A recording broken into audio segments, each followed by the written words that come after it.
படத்துடைய டைம் லைனும் 2 ஹவர்ஸ் கிட்ட இருந்தது கிரிப்பிங்கா. உங்களுக்கு வந்து இந்த போர்ஷன் வச்சிருக்கலாமே, ஆட் பண்ணியிருக்கலாமே அப்படின்ற மாரி ஏதாவது ரிக்ரெட்ஸ் இருக்கா? இல்ல நீங்க நினைச்ச அவுட்புட் தானா? எனக்கு வந்து கல்கி பார்க்கும்போது கூட எனக்கு தோணுச்சு, இதை விட 2 மணி நேரம் தான் இருக்கணும். கல் அப்படின்னு கூட பேர் வச்சிடலாம், கீ கட் பண்ணிடலாம், இல்லாட்டி இல்கி அப்படின்னு கூட வச்சிருக்கலாம்.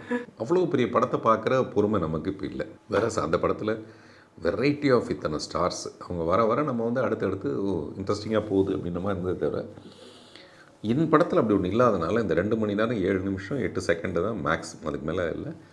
நான் ரொம்ப ஷூட் பண்ணுறதே அப்படி தான் பண்ணுவேன். ஷூட் பண்ணி ரிமூவ் பண்ண மாட்டேன். அதனால் இது ப்ரிசைஸ்டாக தான் எடுப்பேன். இது தான் எடுத்து அதுதான் வந்திருக்கு. அந்த மாதிரி எந்த குழப்பமும் இல்லை. அதே மாதிரி எங்களை ரொம்ப ரிலேட் பண்ணிக்கிறது வந்து இந்த படத்துக்குள்ளே இருக்கிற இந்த குழந்தைங்க பேசுகிற டயலாக்கு. 13 வயசு பசங்க என்ன பேசுகிறாங்க அப்படின்னு நீங்கள் கிட்ட போய் நெருங்கி பார்த்தீங்கன்னா இந்த படத்தில் பேசுகிறது ரொம்ப குறவு. இதில் ஒன்றும் அதிக பிரசங்க, அது எனக்கு பிடிக்காத ஒரு விஷயம், அதிக பிரசங்கத்தனமாக பேசுகிறது. But we are not kids anymore, okay அப்படின்னு பேச ஆரம்பிக்கிறதுல என்ன அதிக பிரசங்கம்னா எனக்கு தெரியல.